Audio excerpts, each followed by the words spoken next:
Welcome back to Ambitious Millennial Women, a podcast where I have conversations with former clients, other wildly impressive, ambitious millennial women, all designing their careers and lives with care, intention, and interesting life choices. And I'm so thrilled to welcome Steph Charouk to our conversation today. Steph is one of my longest standing clients. We'll talk about that more in this conversation, but we're just celebrating our 4-year anniversary. Steph is a global citizen of the world. She has a passion for food, wine, and social impact. She spent the last decade of her career as a strategy consultant focused on serving hospitality industry and is on her way to business school in Barcelona. So Steph, welcome.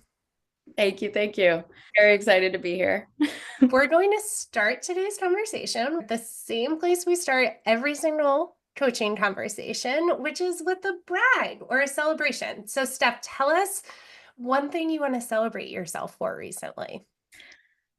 Probably going to Barcelona. I'm very, very excited to make that move. I'll be moving in mid-July, and I am just so ready for this next chapter. I feel like I've set up all the right building blocks thanks to your help in huge part.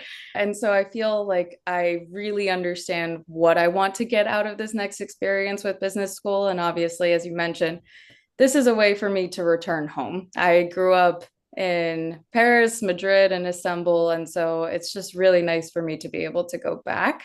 I'm just going to brag that I'm now going to the number 3 business school in the world Yes. and Yes. number 1 in Europe. Very ready. So, Steph, tell us about that decision because everyone will notice in my intro that you have this career in strategy consulting. And now you're going to business school. And so tell us, a lot of people go to business school to get into consulting, and you're using it as a launching pad in the other direction. So walk us through how you got from where you were to where you're headed. I've never done things a conventional way, we'll say. And so, after truly a decade of being a strategy consultant and thankfully 4 years of working with you, I was able to really, really understand myself and learn what motivated me. What was my great life purpose? Working on that with you was truly one of the most enlightening activities that I think we did. I was thinking about my very succinct purpose, and that then launched me over the last 4 years into really honing what it is that motivated me. What were my natural strengths? How could I work in a space that embraced those rather than fought against it? And slowly but surely, thanks to you, that I was able to realize that maybe strategy consulting wasn't exactly where I wanted to be in the long term.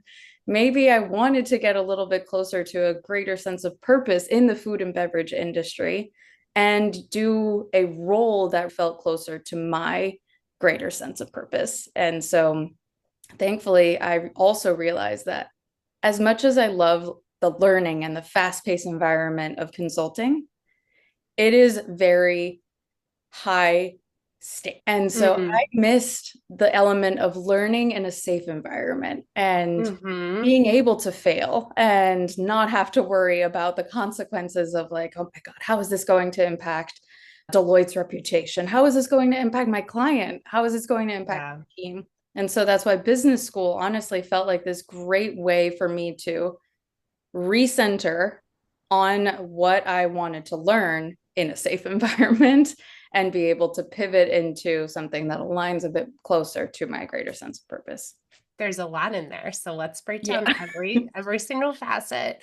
So, Steph, to pull back the curtain a little bit for listeners on how we prepare for this podcast, I send every single guest an intake form and ask them how they want to talk about themselves or how they want to describe themselves. And I thought it was so notable, Steph, that you said, introduce me as a citizen of the world and an international foodie and wino. And so remarkable how different you describe yourself now than you would have 4 years ago, and how much truer that is to who you are. And so, curious if you noticed or observed the same thing. And then also curious, share with us what your purpose is. Oh man, if I'm going to try to remember it without having to read it. Yeah. I am the comedic diplomat who serves as a bridge between people's heads, hearts, and stomachs slash livers. Not sure we had livers in there But we're in the adding that. original version. Yeah, but that's We're a gonna add very, yeah, it. a more comprehensive version Exactly. of it. That purpose honestly just unlocked this ability for me to communicate more succinctly what it is that motivates me rather than just what I do.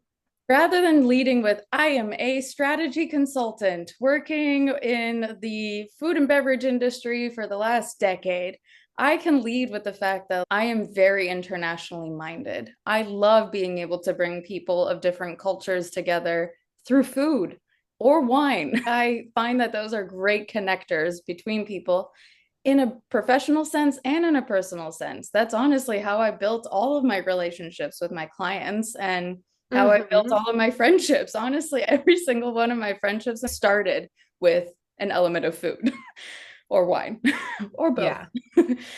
Some great dinner parties, I can imagine. Exactly. Yeah. Because we developed your purpose after we did a whole unpacking and exploration about your strengths. And I know that was a part of our exploration that was just illuminating. Lightning, truly Yeah. enlightening. So walk us through what you learned when we dug into your strengths. So, hands down, the most enlightening experience of my life. As I mentioned, I've been working in strategy for the last decade of my life. And I kept experiencing burnout and I couldn't figure out what the root of that was. I kept chalking it up to, oh, maybe it's just long hours and the demands of consulting. And that's always kind of what I was told. Then, when we finally dug into the strengths assessment and when strategy came in dead last in the list of the 36 or 35 strengths that were evaluated, that was so just illuminating, as you said, Yep. in helping me understand the source of my burnout. Oh, I guess it isn't just like a natural strength. Yes, I've been trained in this for the last 10 years. And yes, I know how to do it well, but that doesn't mean that it's something that really truly energizes me and that I can do well naturally. The bigger strengths that I realized I needed to lean into were all around relationship building. And it makes sense. That's how we came up then with my purpose statement, as you said.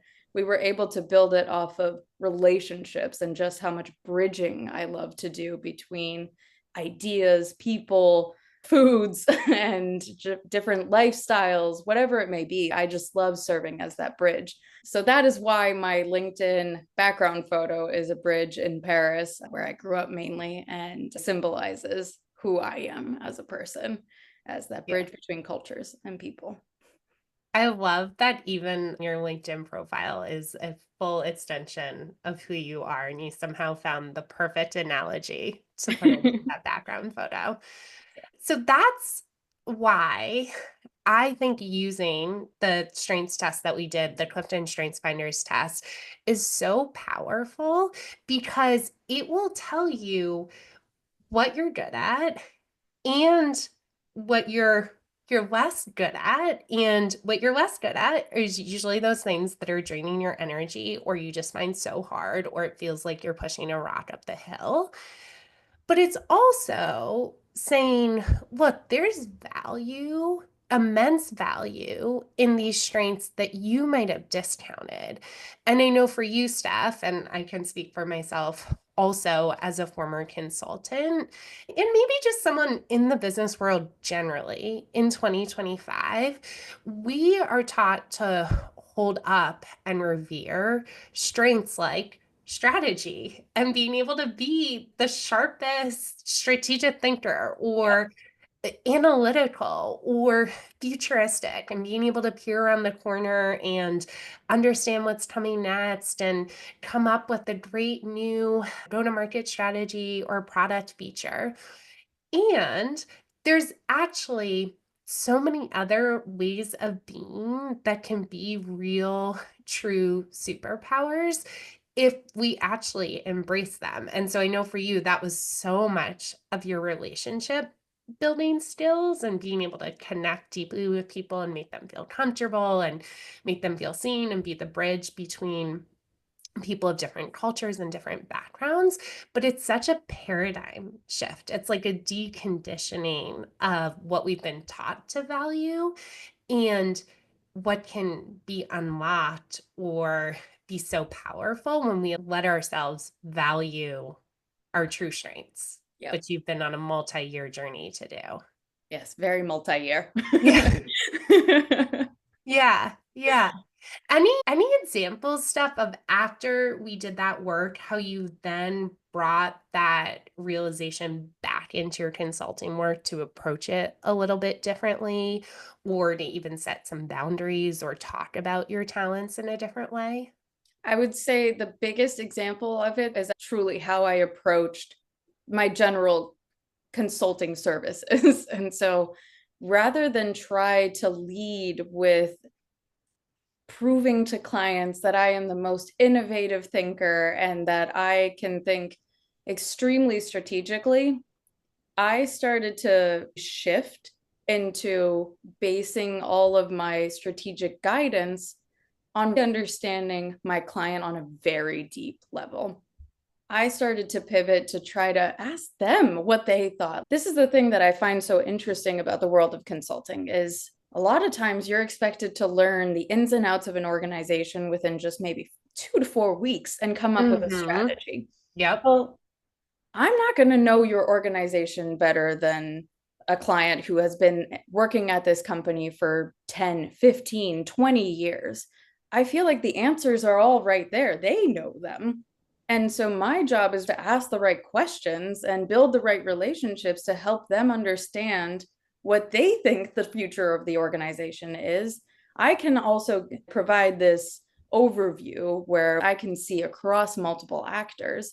But at the end of the day, it was this relationship building that allowed me to understand and help them unlock the things that they already knew they needed to do. It wasn't like I needed to come up with this brand new idea that was revolutionary. Mm-hmm. Most of the time, the things that were actually going to be feasible and implementable were the things that they already knew they needed to do, and they just maybe needed more manpower. They maybe needed someone communicating it with the C suites. And honestly, I think that leading with relationships rather than trying to be the most innovative strategic thinker is what helped me really feel more targeted in how I worked with my clients. Fascinating because I'm sure you got to better answers or recommendations that were actually implemented Yep, and so actually in service of the exactly. client. So it sounds like that made you a more effective consultant. 100%. Yep. The typical consulting paradigm we've experienced, which is the top down best practice framework. Exactly. And allowed me to build very strong relationships with my clients to the point where I'd honestly call them friends.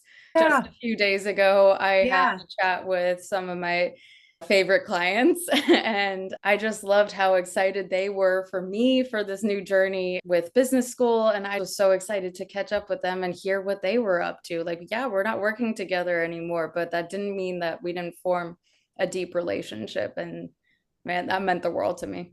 That's true networking too, Yeah, because you're actually going to be able to call them in it's several years if genuine. you ever need to. Yeah. Exactly. We're mutually invested in each other's careers now. Let's talk operating principles. So we've sort of gone a little bit in reverse to how my coaching process works, where we usually start with operating principles, then we'll look at your strengths, and then we'll put those together to Yep. uncover your purpose. And we've talked about it in a little bit of a reverse order, but your operating principles have also been so fundamental or help shape the past few years and this next chapter. Your operating principles for folks who are newer to my approach are a mix of your values, your priorities, your anchors that are just deeply personal to who you are and how you want to show up in the world, how you want to do your best work, and also design your life around it. When you have them in place, you feel good, aligned, and grounded. So, Steph, tell us about your operating principles. It was a very interesting process to come up with these because it was also enlightening in the sense that, of course, we built off of this understanding of my strengths and came up with the operating principles and allowed me to really evaluate how much or how little I was honoring those principles. Coming up with them was one great exercise, but then ranking how important they were and how much I was honoring them was a huge exercise in looking at my life and how far or how close I was to where I wanted to be. And so I will say that for me, as much as I have loved the career that I have built, one of the biggest things that I noticed was missing, and that is we ranked it in my top three principles, was an international career. I grew up internationally, as we've mentioned several times, and I was missing that. I have had a few international clients over my career, but I was missing that element of just being able to, again, be that bridge between cultures and people and really flex that natural strength. That was number one. Number two was a greater sense of balance. I felt like I was just throwing myself far too much into my work and making it my whole identity rather than trying to see how I could make my work just one part of my identity. Like I was saying earlier, how could I make my introduction more about Yeah. who I am rather than what Yeah. I do? I think balance was also in the top three. And then I really just valued a greater sense of purpose. That's always been a part of me. I studied international affairs in undergrad, volunteerism, social impact has always been a huge part of my identity. And I feel like that has always been, thankfully, there in the background throughout my Deloitte career, or sometimes in the foreground. But I really am hoping for this next chapter of my life to pivot to make purpose a greater sense and social impact a greater part of my career rather than it being just a side hustle that I pursue in my free time. That's the perfect segue to our next question. But before we move on, I want to highlight how you define balance as one of your operating principles, because in today's modern environment, balance is such a cliche word Yes. that we've almost started to write off because no one feels like they can get to that elusive perfect balance of hours worked versus hours not worked. But for you, it was about your identity, in a balanced, multifaceted identity. And that is such a shift and allegedly harder type of balance to create, but seemingly more fundamentally important than just trying to get to, let's say, a 9 to 5 and then having some hobbies outside work. Exactly.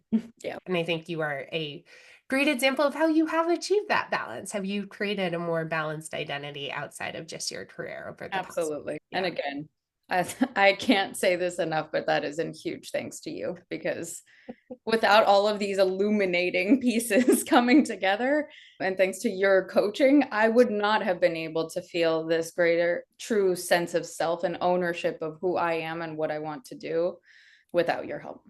Couldn't have done it. I'm so grateful for you saying that. I will also say I did not invite you on this podcast just to say that. I Grateful mean it for from the bottom of my heart, hence Thank us you. celebrating our 4 year Yeah. anniversary.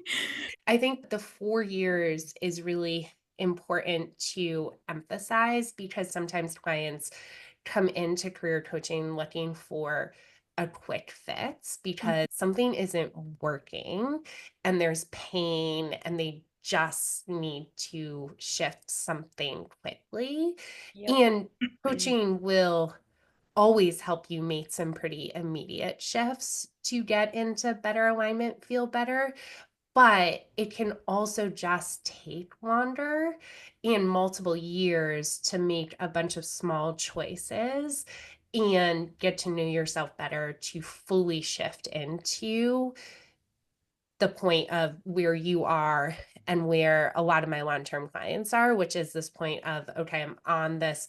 I just know myself better and I'm more fully aligned with who I am and where I want to be. Like, I will use this actually as an example. Our very first session, I came into that thinking, all right, I just need to figure out what kind of job I want, what industry do I want to be in. And I was very myopically focused on the job. Yeah.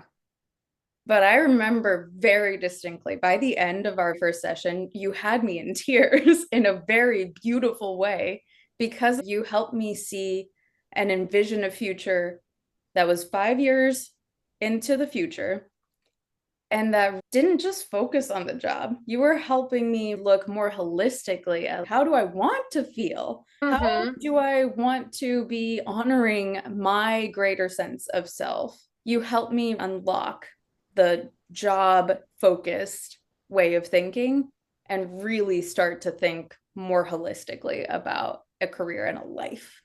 And I will be forever grateful for that because that was a huge pivot already. And then fast forward 4 years, and I think that I am living much more closely to that future that I envisioned with you 4 years ago Yeah, you than are I ever actually. imagined. I hadn't even realized that. But thank you for sharing that because I'm a career coach and it's a simple way to talk about a lot of what we're talking about, which is related to your career, but it also is so much more expansive because this coaching to actually get to the work, the career, and the life you want, it's so much about who you are, who you want to become, and what sort of future do you want to create? Thank you for sharing that.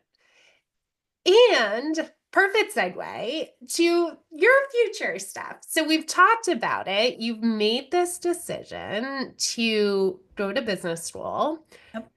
We can probably tell it's because of some of your operating principles, but tell us more about the decision to go back to school and how you knew this was such the right next step to you. And then, if you're open to sharing, I would love to hear more about what your vision and goal for is on the other side of business school, because you have such a clear vision for that too. I do. So I'm actually going to work backwards. Okay, And great. I'll share first what I'm hoping to achieve through business school because I'm so excited about it. And so I feel like I've finally got all these ducks in a row that can allow me to achieve this vision. My hope through business school is that I can pivot in house to work with a corporation that is focused on food and beverage, but I specifically want to work with their corporate social responsibility or ESG, insert whatever acronym you want, but their social impact arm. And so, thankfully, a lot of different companies throughout the world have this multinational presence and recognize how they can play a huge role in the food insecurity space. I'm thinking mainly like food sustainability, world hunger, just casually trying to solve world hunger. And so that is my hope, is that I can work in that space, ideally in a chief of staff role. Again, that was something that you and I came up Yep. with that really felt like the right use of my skills and my relationship orientation to harness the power of this greater sense of purpose that I'm looking for, the skills that I have gained through my Deloitte career, and then my passion for food and beverage, bringing them all three together.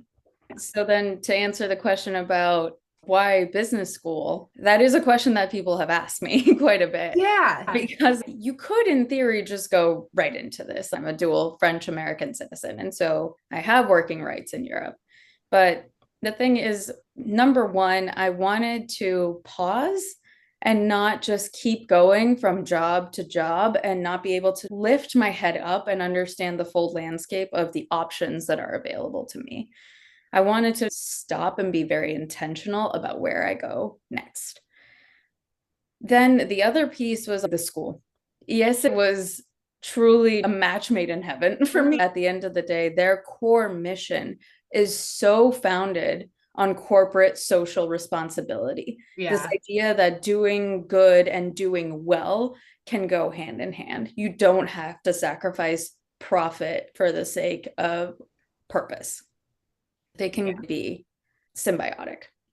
And Yeah. so this school and looking at the electives that they offered, the people that I kept meeting who went there. One of my closest friends from my high school in Madrid was going there, and she was the one who originally incepted me with this idea. Slowly but surely, the dominoes started falling into making this click for what it is that I wanted to pivot into and the experiences that I wanted to gain over the next 2 years. Steph, I admire you because in taking this step, you're going against the grain of a lot of shoulds or expected trajectories or next steps. And as you said, people have looked at your experience with a decade of elite consulting experience and would think, okay, just why don't you just make this pivot? Or maybe you're too late for business school and you're just honoring that Yep. this is actually the right next step for you. Mm-hmm.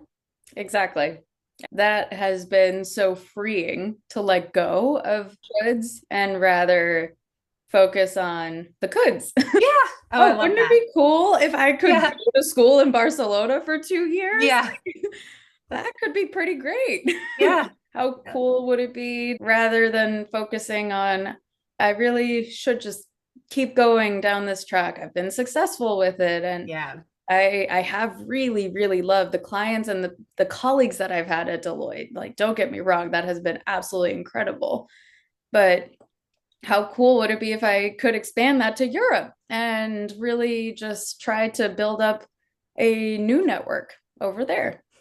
The possibility instead. Exactly. So we had one other topic we wanted to touch on together, which as you've been on this journey of exploration and you've still been a consultant and you've understood more about how you work best, your sources of energy, how you wanted your identity to evolve, you have gotten disciplined and could probably teach a master class in setting boundaries and protecting your energy. How have you done that effectively? Because you're talking to probably 10,000 women who struggle with that every single day. This is going to sound like a cliche, but the art of saying no, Yeah. a beautiful art, I will say, a difficult one to, but once I started to understand the direction that I wanted to go in, and that's actually something else that I wanted to highlight that you Yeah. really helped me think first and foremost about a direction I wanted to go in rather than this is the role that I want and this is the industry I want to work in. It was much more free flowing, but still had the right guardrails in place for me to know what to say no to. It was thanks to that that I was able to prioritize where I spent my energy. And so when we first started to work together, I realized that I really wanted to double down on food and beverage and very specifically working with clients in the alcohol space. I made that my mission. And because I had built up enough of a career and a reputation at Deloitte, I was able to say no to things that didn't align with that, but I had enough to be able to build and pivot into the food and beverage space and prioritize where I was spending my time rather than trying to spread myself so thin on trying to discover who I am and what motivates me and where can I get the most praise and just focus on what I wanted to do. That is such a good example of we did our work together. We had our first conversation 4 years ago, and you've been at Deloitte for the past 4 years. And so the coaching work didn't result in an immediate, tangible job change or new company, but through that direction and setting those guardrails shape your experience at Deloitte to make it so much more fulfilling in a way that you want. We being the royal we, can discount how much we can change in our current environment to make it suit us so much better. We often discount what we have in front of us and we think we need some sort of wild, shiny, sexy, big change to Yep. get to something that's more fulfilling. I was very lucky that at Deloitte, I was able to pivot and focus on a very unique industry because obviously the company works with such a wide breadth of clients. And so I was able to do that. But I think one of the biggest lessons I learned was how you don't have to have this shiny new job to go pursue your purpose. You can make small adjustments to your day to day work and the environment that you're currently in and still be able to create that greater sense of self honoring rather than having to make this giant shift in your career. That's such an important point, Steph. We have so much more agency Mm-hmm. to shape something towards what we want without having to necessarily blow something up or go for the grass is greener on the other side or wild, shiny, sexy new. So, wrapping it up, Steph, you have the mic to talk to almost 10,000 millennial women. What message do you want to share with them? Or what is one thing you hope they take away from this conversation? I'm going to narrow it down to three. Great. The first one that is know thyself.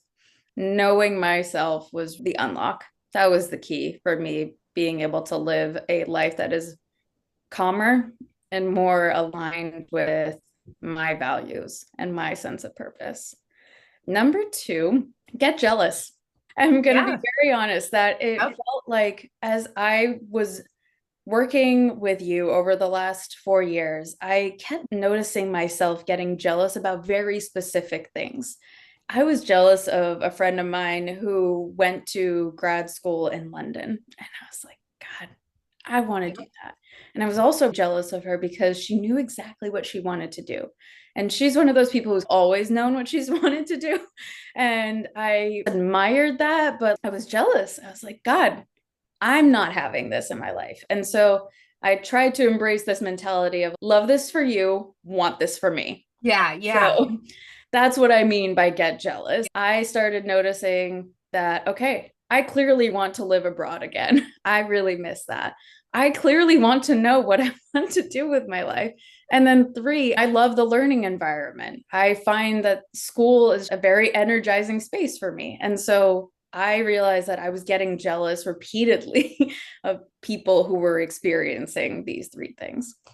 And then the last thing that I will say is embrace the fact that this is going to be a multi-year journey and that you're going Yeah. to keep Yeah. revisiting these things. Yes, I was able to figure things out in a certain way with you 4 years ago, but that has evolved a lot over the last 4 years. I have no doubt that over the next 2 years at business school, it will continue to evolve. That's the beauty of having a more directional way of approaching your life and your career rather than this is the job I want. And I'm going to Yeah. go get that. Words of wisdom. And I will repeat those and highlight them back to you, which is we as human beings are naturally jealous. And so instead of trying to fight off that emotion, allow it to be a cue or to tell us something. And then give ourselves flexibility and permission to evolve because we're Exactly. always evolving. Yep. And with that, thank you, Steph, so much. Thank you. This is an honor.